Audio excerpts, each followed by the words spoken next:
19వ రోజు పారాయణము. సప్తమాధ్యాయము. నారదుడు చెప్పుతున్నాడు, పృథుభూపాలా, కార్తీక వ్రతస్థుడైన పురుషుడు పాటించవలసిన నియమాలను చెప్పుతాను విను. కార్తీక వ్రతస్థులకు నియమములు. ఈ వ్రతస్థుడు మాంసము, తేనె, రేగుపండ్లు, నల్లావాలు, ఉన్మాదకాలను భుజించకూడదు.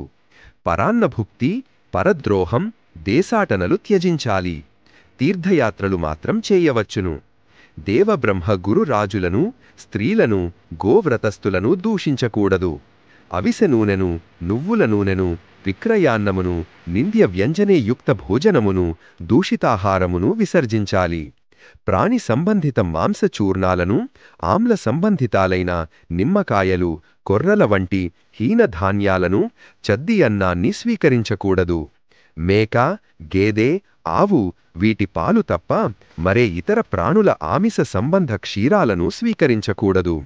బ్రహ్మణులచే అమ్మబడే రసాలను, భుజాతలవణాలను విసర్జించాలి. రాగి పాత్రలలో ఉంచిన పంచగవ్యం, చిన్న చిన్న గుంటలలో ఉండే కుళ్ళు దైవానికి నివేదించబడని అన్నం, ఈ మూడు మాంసతుల్యాలుగా చెప్పబడుతున్నాయి గనుక వాటిని విసర్జించాలి. బ్రహ్మచర్యాన్ని, భూశయనాన్ని పాటించాలి.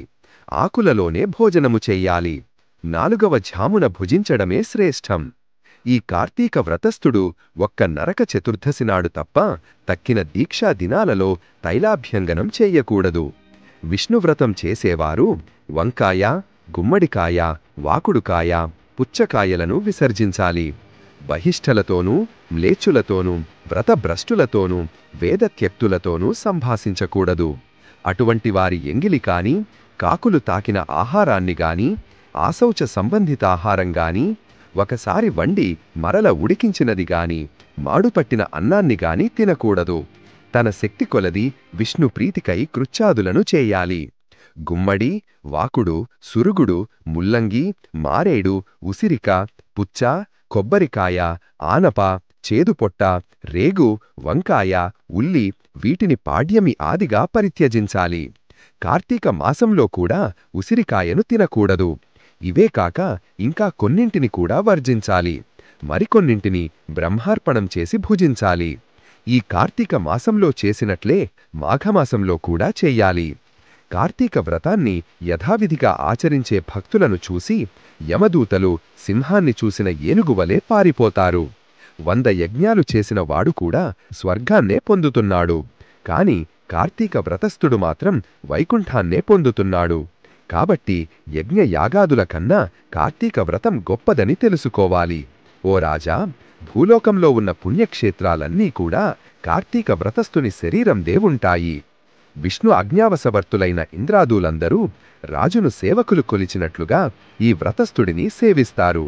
విష్ణు వ్రచారణపరులు ఎక్కడ పూజింపబడుతుంటారో అక్కడి నుంచి గ్రహ, భూత పిశాచ గణాలు పలాయన మంత్రాన్ని పఠిస్తాయి. యథావిధిగా కార్తీక వ్రతం చేసేవారి పుణ్యాన్ని చెప్పడం చతుర్ముఖుడైన బ్రహ్మకు కూడా సాధ్యము కాదు. ఈ కార్తీక వ్రతాన్ని విడవకుండా ఆచరించేవాడు తీర్థయాత్రలు చెయ్యవలసిన అవసరమే లేదు. సప్తమోధ్యాయ సమాప్తః. 7వ అధ్యాయము సమాప్తము. అష్టమాధ్యాయము. ప్రజారంజనశీల పృథునృకాల. ఇక ఈ కార్తీక వ్రతోద్యాపనా విధిని సంగ్రహంగా చెప్పుతున్నాను విను. ఉద్యాపనా విధి. విష్ణుప్రీతి కోసము, వ్రత సాఫల్యత కోసము కార్తీక శుద్ధ చతుర్దశి నాడు వ్రతస్థుడు ఉద్యాపనం చెయ్యాలి. తులసిని స్థాపించి దాని చుట్టూ తోరణాలు గలది, 4 ద్వారాలు కలది, పుష్ప వింజామరలచే అలంకరింపబడినది అయిన శుభప్రదమైన మండపాన్ని ఏర్పరచాలి.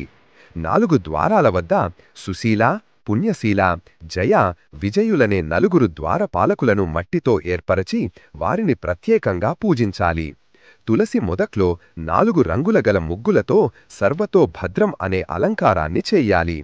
దానిపై పంచరత్న సమన్వితము, నారికేల సంయుక్తము అయిన కలసమును ప్రతిష్ఠించి శంఖ చక్ర గదా పద్మధారి, పీతాంబరుడు, లక్ష్మీ సమేతుడు అయిన నారాయణుని పూజించాలి. ఇంద్రాది దేవతలను ఆయా మండలాలలో అర్చించాలి. శ్రీ మహావిష్ణువు ద్వాదశి రోజున నిద్రలేచి త్రయోదశి నాడు దేవతలకు దర్శనమిచ్చి చతుర్దశి నాడు పూజనీయుడై ఉంటాడు కనుక మానవుడు ఆ రోజున నిర్మల చిత్తుడై ఉపవాసముండి విష్ణుపూజను విధివిధానంగా ఆచరించాలి. గురువు యొక్క ఆజ్ఞ ప్రకారం శ్రీహరిని సువర్ణ రూపమందు ఆవాహన చేసి షోడశోపచారాలతోనూ పూజించి పంచభక్ష్య భోజ్యాలను నివేదించాలి. గీత వాద్యాది మంగళధ్వనులతో ఆ రాత్రి నుండి సేవించుచూ మరునాడు ప్రాతఃకాల కృత్యాలు నెరవేర్చుకొని నిత్యక్రియలను నాచరించాలి. పిదప నిష్కల్మశాంతరంగుడై హోమం చేసి బ్రాహ్మణ సమారాధన చేసి యథాశక్తి దక్షిణలు ఇవ్వాలి. ఈ విధంగా వైకుంఠ చతుర్దశినాడు ఉపవసించినవాడు, విష్ణు పూజ చేసినవాడు తప్పక వైకుంఠాన్నే పొందుతున్నాడు. ఓ బ్రాహ్మణులారా, మీరు సంతోషించుటచేత నేను విష్ణువనుగ్రహమును పొందెదనుగాక. ఈ వ్రతాచరణ వలన గత 7 జన్మలలోని నా పాపములు నశించునుగాక. నా కోరికలు తీరునుగాక. గోత్రవృద్ధి స్థిరమగునుగాక అని బ్రాహ్మణులను క్షమాపణ కోరాలి.